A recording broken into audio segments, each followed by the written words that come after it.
ይህን ቪዲዮ ሳያዩት ካለፉ የኢትዮጵያ አትሌቲክስ መቃብር ላይ እንደመቆም ይቆጠራል። ዛሬ የምነግራችሁ ታሪክ የክብር ሳይሆን የውርደት ነው።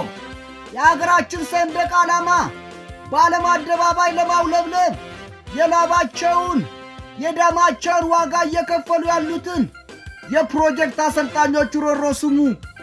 ጠዋት በብርድ ማታ በፀሐይ ተቃጥለው ልጆቻቸውን ከምንም ተነስተው ጎበዝ ያደረጉ አሰልጣኞች፣ ነገር ግን የአትሌት ውጤት ማምጣት ሲጀምር ያንን የፕሮጀክት ከስር ከትኩቶ ያሳደገውን አሰልጣኝ ማየት እንኳን አይፈልግም። ትልልቅ ማናጀሮችና ክለቦች ያንን ልፋታቸውን ቀምተው አሰልጣኙን ከነድህነቱ ጥለው ይሄዳሉ።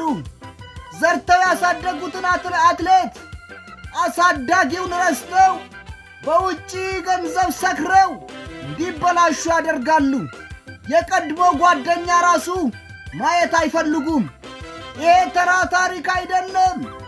የወደፊት የሀገር ተስፋ በብር እየገዙ የዛሬውን ብር ብቻ ማሳደድ ሆኗል ስራቸው።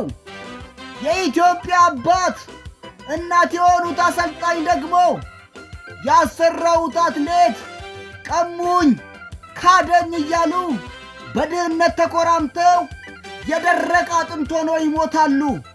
ይሄ ግፍ ነው። ይሄ ጥፋት ነው። የኢትዮጵያ አትሌቲክስ አባት የሆኑት አሰልጣኝ በድህነት ተኮራምተዋል። ወዛቸው ተቀምቷል። ግፉ ይቁም። ምሁራን፣ አትሌቶች፣ የሀገር ወዳጆች፣ የኢትዮጵያ አትሌቲክስ ፌዴሬሽን ይህንን ጩኸት አታስቀሩ። ለእነዚህ ታታሪ አሰልጣኞች ድምፅ እንሁን። ይህን ቪዲዮ ሼር በማድረግ ግፉ እንዲቆም እናድርግ።